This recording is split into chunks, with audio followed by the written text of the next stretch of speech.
यानी उस समय आपकी फुटानी हमारी फुटानी खत्म हो जाती, हम किसी दूसरे के सहारे चले जाते हैं, सोचते हैं कि अब दुनिया के लोग मुझको नहीं बचा सकते।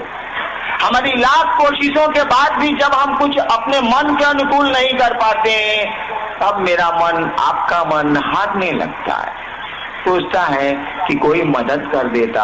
और जब दुनिया कहती है कि हम मदद की स्थिति में आपके नहीं हैं, नहीं कर सकते, सामर्थ्य नहीं है हमारे आपके पास, तब हम क्या करते हैं? ईश्वर को ढूंढते हैं, ईश्वर की ओर उनसे प्रार्थना की स्थिति में आते हैं। वही परमात्मा हमारे आपके रूप में जब यूनिट में हारता है, इकाई में हारता है, तो खुदा की तलाश करता है, भगवान की तलाश में चलता है। भगवान बुद्ध को जब सारथी ने कहा था कि आदमी मर गया और संसार के और लोग भी मरेंगे, भगवान बुद्ध ने कहा कि जब मर ही जाना है तो पहले मौत को ढूंढ लेते हैं। यानी किसी ने इस दिशा में खोज की, किसी ने हार के खोज की। भगवान बुद्ध हारे नहीं, उन्होंने खोज की परमात्मा की। उसने खोज किया कि दुख क्या है, दुख से भाग गए, आनंद में चले। अब देखिए कोई आदमी ढूंढ रहा है उस परमात्मा को, ये हार गया है। जब आप थक गए हैं, हार गए हैं, शांत क्लांत हो गए, अब आपसे हमसे कुछ नहीं होने वाला है, अब लाख कोई कहेगा। मेरे साथ क्या हुआ था, मैंने जब शिव को गुरु माना और बहुत नमः शिवाय मंत्रों का जप किया और रिजल्ट मुझको नहीं आने लगे, मुझको लगा कि मैं और उलझता चला जा रहा हूँ। हमने कहा कि हे महादेव, हम तो फौसत जाता नहीं, 5 साल आपको गुरु माने हो गया, ये क्या तमाशा हो रहा है। कल मैंने कहा था ना कि प्रेतों ने मुझको घेरा था 5 साल के बाद, जब मैं वीडियो था पलामू में। थक गया मैं, हार गया मैं। हारते हम आप भी हैं, थकते हम आप भी हैं। किसी एक दिशा में थकते हैं, दूसरी जगह नहीं थकते, दूसरी जगह फिर वैसे ही रहते हैं हम लोग। तो वह जब हम आप परमात्मा की तलाश शुरू करते हो, हारे को हरिनाम कहा जाता है ना, निर्बल के बलराम कहा जाता है ना। जब हम हार के ढूंढें या अपने शौक से ढूंढें, उस परमात्मा को जब ढूंढने लगते हैं, मैंने एक पंक्ति शुरू में कही आपको कि उसकी इच्छा के बाहर तो कहीं कुछ नहीं है। यानी आप खुदा की तलाश में निकले, आप भगवान की तलाश में निकले। आपको मालूम है कि गुरु भगवान से जोड़ते हैं, गुरु के सहारे हम लोग चलते हैं। हम लोगों को कोई जब बताता है कि काम करे के बाद, तो हमने का पूछी ले कि रहुआ कोयले बनी कैसे हुई, तब बताई। हमको जब पहली बार दिल्ली जाना पड़ा तो हमने उन लोगों से पूछा, मेरे घर के लोगों से जो दिल्ली आया जाए, पहले से आते जाते रहे हैं। हमने कहा कि दिल्ली उतरेंगे तो किधर जाएंगे, कितना किराया लगेगा, यानी पूछा हमने। जानता था कि ये लोग जाते आते रहे हैं तो इनसे पूछ लेते हैं। हम लोग जानते हैं कि गुरु का काम है कि वो शिष्य को ईश्वर से जोड़ते हैं, एक में एक करते हैं, गुरु की तलाश शुरू करते हैं और फिर इससे शुरू होती है परमात्मा की ओर हमारी आपकी गति। ये भी उस शिव की इच्छा के तहत ही है। हम परमात्मा को ढूंढते हैं, हम महादेव को ढूंढते हैं, हम गुरु की ओर चलते हैं, हम कुछ करते हैं, यह तो उस परमात्मा की इच्छा के तहत है, उसके बाद तो कुछ हो नहीं सकता। कहा जाता है कि जब परमात्मा की ओर कोई चलता है, जब गुरु की ओर कोई चलता है, तो परमात्मा ही शिष्य के रूप में चलता है। और फिर इसको, उस शिष्य को परमात्मा से जोड़ता कौन है? जो गुरु है। कहा जाता है कि वही परमात्मा गुरु का भी काम करते हैं। ईश्वर ही गुरु हैं, शिव ही गुरु हैं, वही सबसे बड़े गुरु हैं। उन्हीं की दया और शक्ति प्राप्त करके कोई गुरु होता है। इसको कहा जाता है परमात्मा का दया भाव, इसको कहा जाता है शिव का दया भाव। शास्त्र कहते हैं ये शिव की अनुग्रह शक्ति है। शिव दया करते हैं, अनुग्रह करते हैं, जीव शिव की ओर चलता है। समझने की कोशिश करिए, ये महिलाएं नहीं समझ सकती, ये गप करेंगी ही करेंगी। शिव चर्चा में भी सास ननद को नहीं छोड़ सकती हैं गप करना।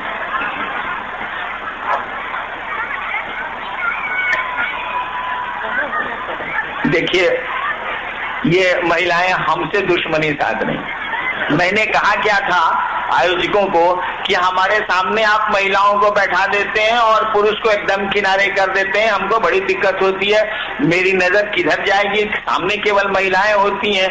इस बार नावानगर में थोड़ा सा दाब दिया इन लोगों ने, बाएं कर दिया। सब सोच रही हैं कि बड़े गुरु भाई को इतना हल्ला करना है कि बोलने नहीं देना है, काहे बगल किया गया, हम लोग तो पहले बीच में बैठते थे। कोई बात नहीं है, इस पर विचार किया जाएगा। तो वही परमात्मा जब दया करते हैं, वही शिव जब दया करते हैं तो जीव शिव बनता है। याद करिएगा, उस शिव ने इच्छा की और वो शिव जीव बना, उस शिव ने इच्छा की और वो शिव जगत और जीव के रूप में फैल गया। अब वही शिव दया करते हैं, दया उनमें है, करेंगे क्या वो, दया करते हैं तो जीव फिर शिव बनता है। इसी दया को गुरु कहते हैं। आप जो कहते हैं कि हे महादेव मुझ पर दया करिए, इसका यही अर्थ है। कहा जाता है कि गुरु के अलावा किसी को भी दया करने का अधिकार नहीं है। महादेव भी देवता के रूप में, महादेव के रूप में उनको हक नहीं है कि वो दया कर सके। उनको गुरु की कुर्सी पे जाना ही होगा। और कुर्सी पे जाना क्या है? कुछ नहीं है ये।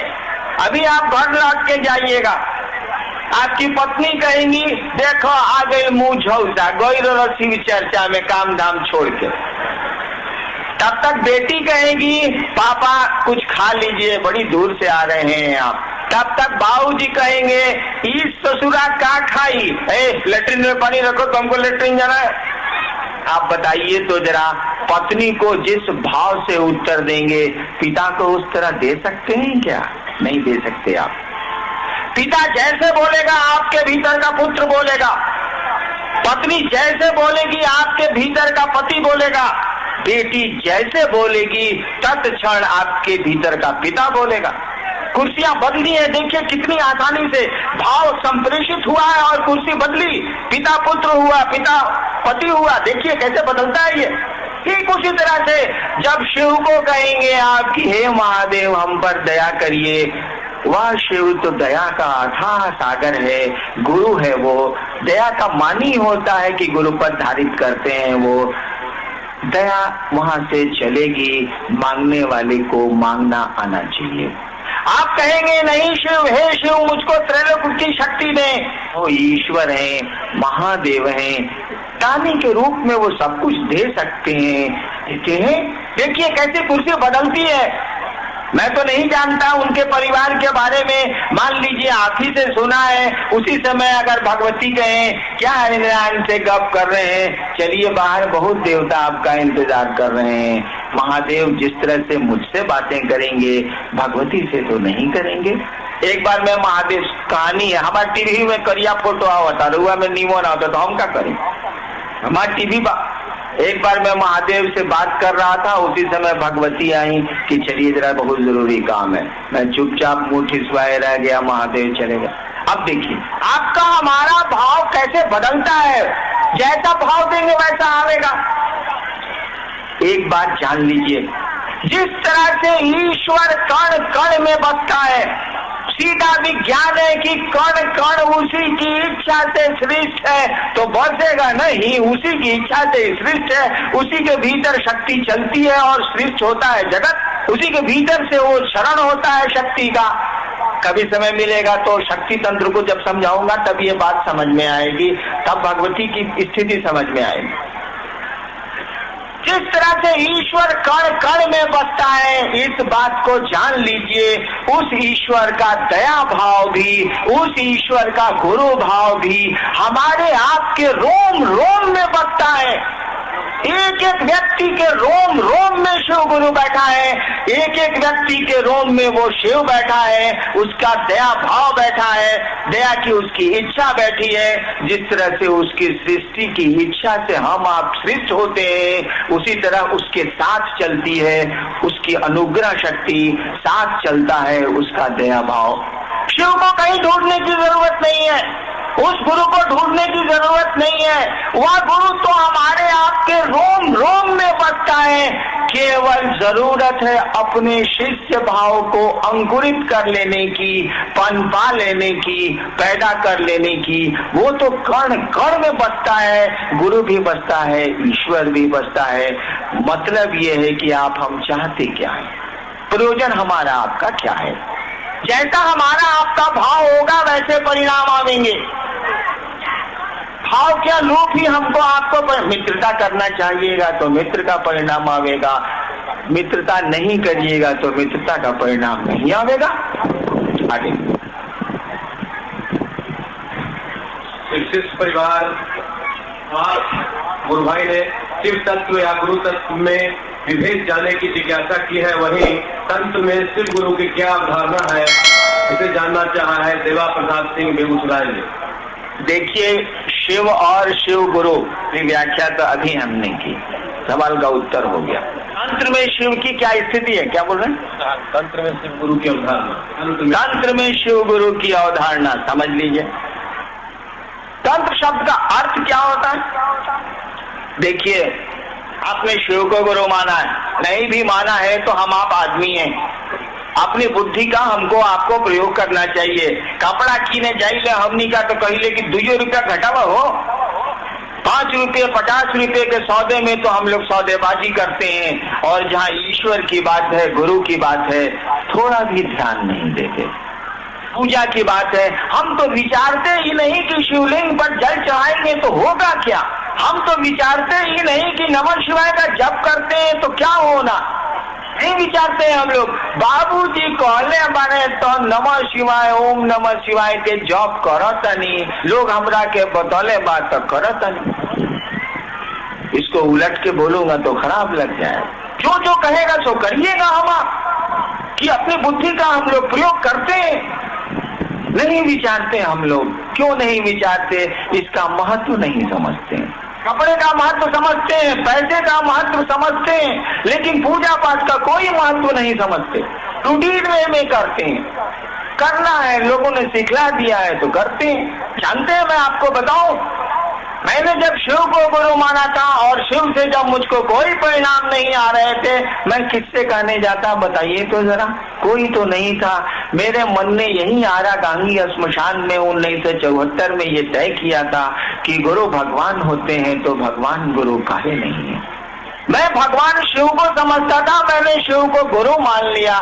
मैं तो नहीं जानता था कि महादेव गुरु होते हैं, मुझको नहीं पता था, न किताबों में पढ़ा था न किसी से सुना था। मैं किससे पूछने जाता, कौन मेरी बात सुनता? कोई तो नहीं था। मेरे मन का फितूर था, मेरे मन की कल्पना थी या शिव की दया होगी, नहीं कह सकता क्या स्थिति है। आज तो आप पकड़ते हैं हरिमनानंद को, आप तो पकड़ते हैं रामविलास सिंह को, आप तो पकड़ते हैं दूसरे गुरु भाइयों को कि महादेव के गुरु मनला 2 महीना हो गई, हमरा कुछ नहीं के बुझा। बताई तो हम केकरा के पकड़ती 1974 75 से लेके 82 तक। शिव को गुरु मानने के 8 वर्षों तक, 74 में मैंने यही आपके पुराने शाहबाद के जिला मुख्यालय में मैंने शिव को गुरु माना था। और 1982 में जब मेरी बदली मजिस्ट्रेट के रूप में मधेपुरा में हुई थी, तब मैंने 8 वर्षों के बाद वहां के साथियों को जो श्मशान में सहरसा में मेरे साथ जाते थे, उनको मैंने, अब तो उसमें माननीय मंत्री भी बिहार के हैं लोग, मैंने उनको कहा कि छोड़िए अब श्मशान की पूजा, चलिए शिव को गुरु मानते हैं। यानी शिव को गुरु मानने के बाद भी मेरा मन इस बात को स्वीकार करने को नहीं तैयार था कि यहाँ भी झूठ नहीं है, यहाँ भी फरेब नहीं है। क्योंकि मैंने तो पूजा पाठ की दुनिया में फरेब पाया था, झूठ हमको मिला था, दुख मिला था, प्रताड़ना मिली थी। तो जो हमको मिलेगा वही ना आपको देंगे भाई साहब, जो मेरे पास रहेगा वही न देंगे आपको। हम कहाँ से लाएंगे दूसरी चीजें? हमको मिला है अविश्वास, हमको मिला है धोखा, हमको मिली है अश्रद्धा। आप मुझसे विश्वास मांगते हैं, आप मुझसे श्रद्धा मांगते हैं। झूठ बोलूंगा तो दे दूंगा आपको, लेकिन सही स्थिति तो यही है कि मेरे पास विश्वास नहीं है, मेरे पास श्रद्धा नहीं है। मैं तो व्यापारी हूँ, एक हाथ दे एक हाथ ले की दुनिया समझता हूँ। इसके आगे समझने की हमारी आपकी स्थिति अब नहीं रह गई है। 8 वर्षों तक शिव को गुरु मान के मात्र मैंने अपनी पत्नी और 1-2 आदमी को मैंने कहा था कि मैंने शिव को गुरु माना, और इतने मेरे साथी थे। बचपन से पूजा पाठ की दुनिया से जुड़ा हूं, कितने साथी होंगे अभी, किसी को मैंने नहीं कहा कि मैंने शिव को गुरु माना। जो मेरे साथ श्मशान जाते थे, जब मैं मजिस्ट्रेट हुआ छपरा में, तो वहां के हेड ऑफ डिपार्टमेंट थे शशिभूषण वर्मा साहब। बचपन में मैं उनके साथ जमालपुर की घाटियों में साधना करता था, वहीं वो हेड थे और मैं वहीं डिप्टी कलेक्टर होके गया था। 1978 की बात है ये। रात भर हम और शशिभूषण वर्मा साहब रहते थे श्मशान में, वहीं छपरा में नदी के किनारे। अभी उनको मैंने नहीं कहा कि मैंने शिव को गुरु माना, इसीलिए कि मुझको लगता था कि यहाँ भी फरेब है, यहाँ भी झूठ है। मेरे पास था फरेब, मेरे पास था झूठ, मैं कहाँ से लाता विश्वास? गुरु के पास जाने के लिए विश्वास की जरूरत नहीं है, गुरु के पास जाने के लिए श्रद्धा की जरूरत नहीं है। हम लोग तो बचपन में स्कूल में पढ़े हैं, हमारे आपके बच्चे भी विद्यालय में पढ़ते हैं। जब पहली बार हम आप विद्यालय गए थे या पहली बार अपने बच्चों को विद्यालय भेजते हैं, जाने का मन करता था क्या विद्यालय? बाबूजी आज माथा दुखाता, आई आज पेट दुखाता, नहीं जाने का मन था। कोई श्रद्धा नहीं थी, कोई ज्ञान नहीं था, कोई विश्वास शिक्षकों के प्रति नहीं था। मुझको तो सयाने तक नहीं हुआ।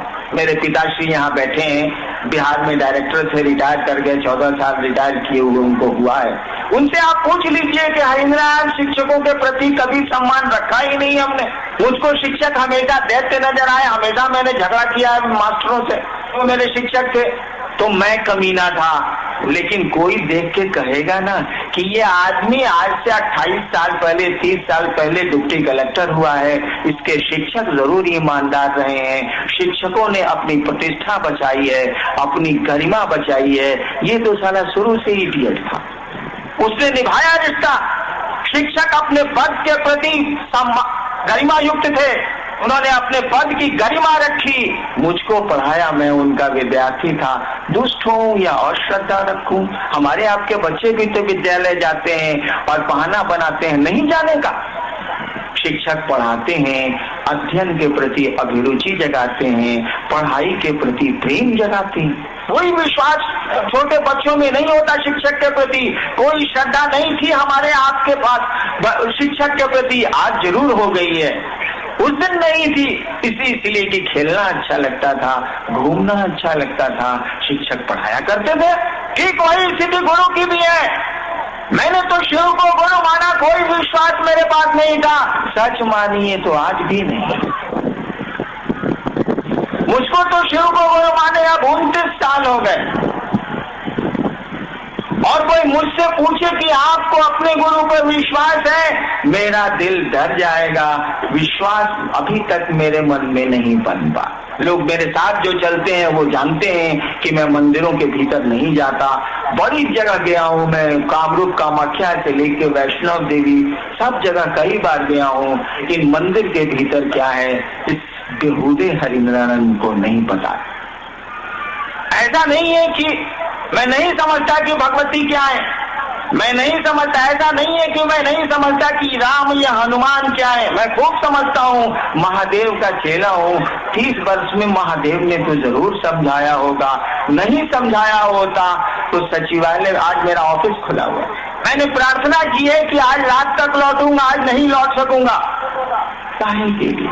यही कि जिस गुरु को मैंने समझा है, जो गुरु सही में क्रियाशील है, जिसको अविश्वास में मैंने अपना गुरु माना है, तब भी वो गुरु की गरिमा निभाता है, तब भी वो क्रियाशील है। ऐसे गुरु को लोग गुरु मान लें तो जगत का कल्याण हो जाएगा, एक एक आदमी का कल्याण हो जाएगा। चलिए छुट्टियां लेके चलते हैं और समझाएंगे, कोशिश करेंगे, प्रार्थना करेंगे, अनुनय विनय करेंगे। गुरु होंगे शिव, आप होंगे उनके शिष्य, मैं क्या होऊंगा? कुछ नहीं होगा, मुझको ये पता है, क्योंकि गुरु शिष्य में सीधा संबंध होता है, डॉक्टर और रोगी का सीधा संबंध होता है, वकील और क्लाइंट का सीधा संबंध होता है। अगर रोग नहीं ठीक होगा तो आप कंपाउंडर को नहीं करिएगा, कहिएगा डॉक्टर भी ठीक नहीं है। अगर आपका बच्चा नहीं पढ़े स्कूल में ठीक से तो मॉनिटर को आप कुछ नहीं बोलिएगा, कहिएगा मास्टर ठीक नहीं है। अगर शिव को आपने गुरु माना है और वह गुरु आप में नहीं उतरा, शिव को आपने गुरु माना है और वह शिव गुरु का काम है कि वो अपने जैसा बनाते हैं। कहा जाता है कि गुरु साक्षात परब्रह्म, गुरु परमात्मा होते हैं, इसीलिए अपने शिष्य को परमात्मा बनाते हैं। बनाना क्या है? आपका मन साधु होता है, आपका मन दुष्ट होता है, आपका मन ही शिव होता है, शरीर थोड़े ही होता है। तो 29 साल की शिव शिष्यता में मैं नहीं समझ सका, तभी वो गुरु मेरा गुरु है कि नहीं है। कोई विश्वास नहीं बनता मेरे मन में मेरे महादेव के प्रति, लेकिन मेरा वो गुरु है और कमाल का गुरु है, वो अपनी गरिमा निभाता है। 29 साल में बस मैंने इतना ही सीखा, इतना ही समझा है। फिल्म का वो गीत याद करिए, आपकी इनायतें आपके करम, आप ही बताएं कैसे भूलेंगे हम। इतना ही मैंने समझा है, आपकी इनायतें आपके करम, आप ही बताएं कैसे भूलेंगे हम। ये मेरे मन ने समझा है कि वह मेरा गुरु मुझको जरूर मानता है, हम किसको कितनी देर मानते हैं। बेटे को 25 साल बेटा माना है, आज दुश्मनी हो गई। बाप को 25 साल बाप माना है, संपत्ति के लिए झंझट हो गया।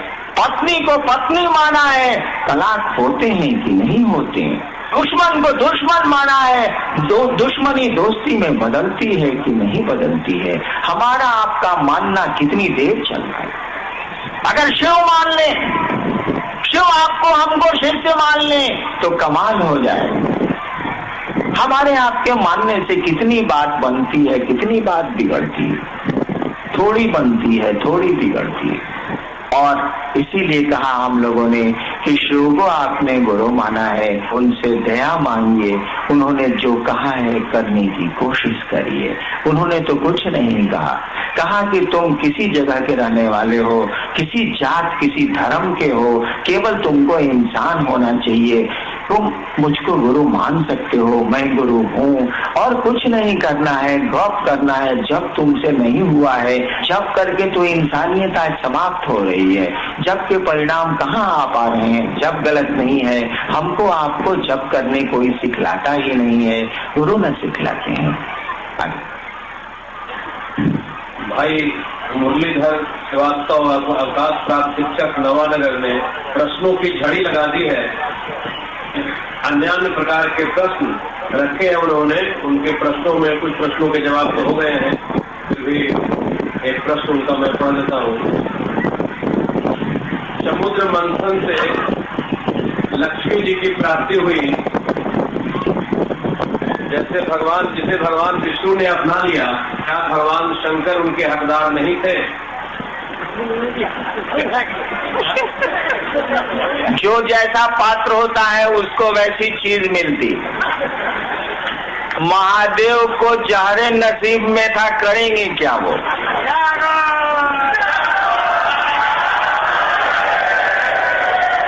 परिणाम क्या निकला? मान सहित विष खाई के, मान सहित विष खाई के, शंभु भये जगदीश। जगत के ईश हो गए वो। आप ही बोलते हैं, मैं तो नहीं बोलता, कि वो महादेव हैं, महेश हैं, अघोरेश्वर हैं, मृत्युंजय हैं। ये कोई हमारी बात है? ये तो बड़ी पुरानी बात है। आप कितनों कष्ट में चले जाइए, आपको मार्केट पर मार्केट घेरे हुए, किसी पंडित, मैं खुद ज्योतिषी रहा हूँ, किसी पंडित के पास आप चले जाइए, किसी ज्ञानी ज्योतिषी के पास चले जाइए, वो सुग्गा रखता हो रोड पर तो, या हवाई जहाज में चलने वाला लब्ध प्रतिष्ठित कोई ज्योतिषी है तो आपके जन्म कुंडली को देख के जब वो देखेगा कि काल सर्प योग आ गया, जब वो देखेगा कि 1-2 ग्रह वक्री नहीं हुए, 6-6 ग्रह वक्री हो गए, तब वो आपको सूर्योपासना और शनि की उपासना नहीं बतलाएगा, तब वो सुंदरकांड और बजरंगबली की उपासना नहीं बतलाएगा।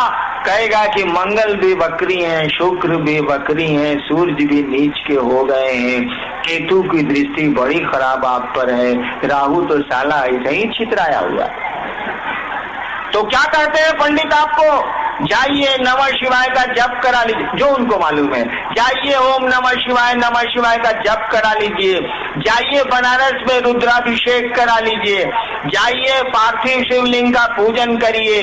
जाइए महामृत्युंजय का जप करिए। जान लीजिए आप पर जब विशेष मार्केश गिरता है तो कोई भारतवर्ष का ज्योतिषी आपको न भगवती के पास भेजेगा, न आपको दूसरे आराध्य के पास भेजेगा, न किसी ग्रहों की पूजा बतावेगा। सीधे कहेगा कि आप सुनिए महादेव की पूजा करिए अथवा कराइए, कोई उपाय नहीं है। कितने ग्रहों को शमित करिएगा, कितने देवताओं को मनाइएगा, चले जाइए महादेव के पास। बात कितनी बिगड़ती है, कितनी बनती है, ये तो मुझको नहीं मालूम, लेकिन आज तक का इतिहास यही है। अरे समुद्र मंथन में क्या हुआ था ये तो मुझको नहीं मालूम। न मैं विंध्य पर्वत था, न तक्षक नाग था, वासुकी नाग था, और न देवताओं के समय में देवताओं के साथ था। पता नहीं महादेव के साथ होऊंगा या नहीं होऊंगा, लेकिन क्या होऊंगा, उनसे क्या हिस्सा बांटता, वो तो जहर पी के रह गए थे। जहर में हिस्सा हम लोग क्या लेंगे। आगे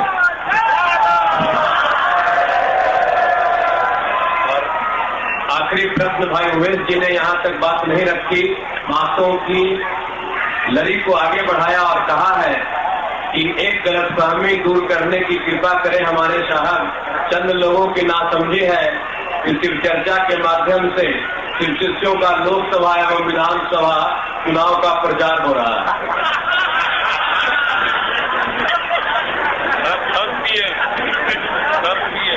आप एक बात जान लीजिए,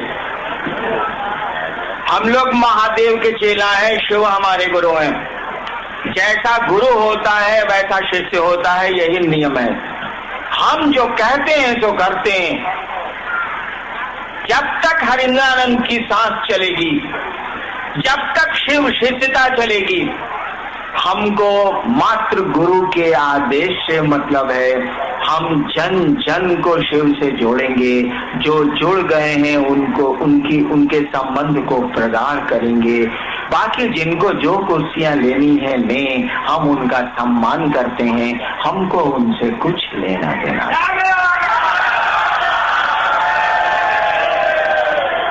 हमारे लिए हमारे गुरु का आदेश सब कुछ है। मेरा गुरु जगत का गुरु है, उसके शिष्य जगत में नहीं है। हम लोग उस जगत गुरु को लोगों का गुरु बनाएंगे, यही संकल्प है हमारा। यही संकल्प लेके जिंदा है हम लोग, यही संकल्प लेके दुनिया से जाएंगे। शिव शिष्यता पूरी की पूरी तरह आध्यात्मिक है। हम सबका सम्मान करते हैं, लेकिन समादर करते हैं। हमको इन चीजों से कोई मतलब नहीं है। हम लोग कोई राजनीति नहीं करेंगे, हम लोगों को राजनीति से कोई मतलब नहीं है। गुरु आदमी को साधु बनाता है, शिव अपने जैसा शिष्य को बनाएंगे। हम लोग साधु हैं, साधुता बिखेरेंगे, प्रेम का बगीचा लगाएंगे, लोगों को शिव गुरु से जोड़ेंगे। सांप और चूहे को एक साथ रखने की हमारी आपकी मानसिकता है। बाघ और बैल एक साथ रह के सुगंध बिखेरें, प्रेम बिखेरें, यही शिव शिष्य चाहते हैं। इसके अलावा हम न कुछ चाहते हैं और न कुछ करेंगे।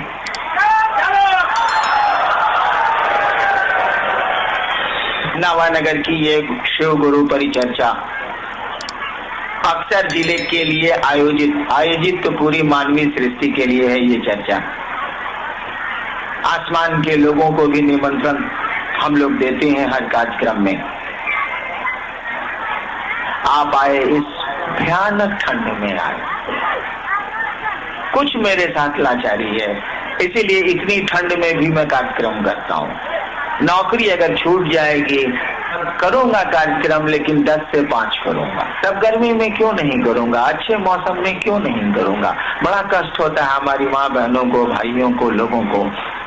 विवशता है, इसीलिए हर साल मैं दिसंबर के अंत में करता हूँ, क्योंकि सरकार 2 दिनों की छुट्टी देती है। आप इस ठंड में आए,